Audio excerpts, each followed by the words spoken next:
mengenal Puan Maharani. Di tengah derasnya arus politik Indonesia yang kerap dipenuhi wajah-wajah maskulin, muncul satu sosok perempuan yang membawa warisan sejarah dan semangat perjuangan, ialah Puan Maharani. Namanya sudah besar sejak ia lahir, namun langkahnya tidak pernah semata-mata menumpang nama. Ia adalah cucu proklamator Indonesia, Bung Karno, dan putri dari Megawati Soekarno Putri, presiden perempuan pertama Republik ini. Tapi Puan memilih jalannya sendiri, jalan yang tidak selalu mudah, bahkan kerap penuh cibiran dan ujian. Lahir pada 6 September tahun 1973 di Jakarta, Puan tumbuh dalam keluarga yang kental dengan semangat nasionalisme dan politik. Tapi sejak muda, ia lebih memilih mengamati dari kejauhan. Ia menyadari, nama besar keluarganya adalah beban sekaligus berkah. Dan bila kelak ia harus melangkah, maka langkah itu harus datang dari dirinya sendiri. Ketika akhirnya terjun ke dunia politik, banyak yang ragu. Perempuan muda, bersuara tenang, dan tidak meledak-ledak seperti kakeknya. Apa dia bisa? Begitu tanya sebagian orang. Namun Puan menjawab dengan kerja, sebagai Menteri Koordinator Bidang Pembangunan Manusia dan Kebudayaan di masa pemerintahan Presiden Joko Widodo. Ia jadi perempuan pertama yang menjabat Menko dalam sejarah Indonesia. Ia menangani program-program strategis dari pendidikan, kesehatan, hingga perlindungan sosial. Dan ketika ia menjadi Ketua DPR RI di tahun 2019,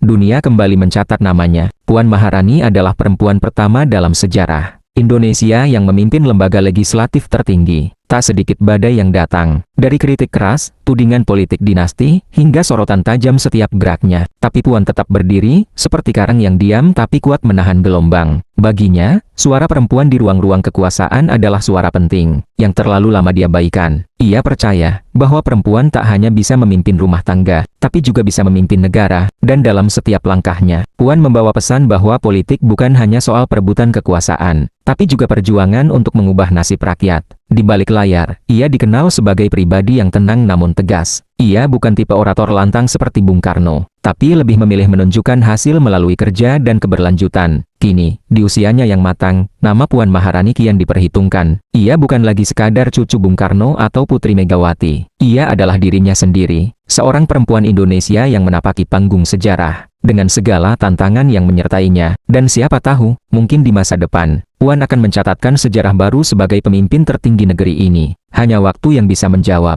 Tapi satu hal yang pasti, jejak Puan Maharani adalah bukti bahwa perempuan bisa, perempuan mampu, dan perempuan layak berdiri di barisan depan bangsa.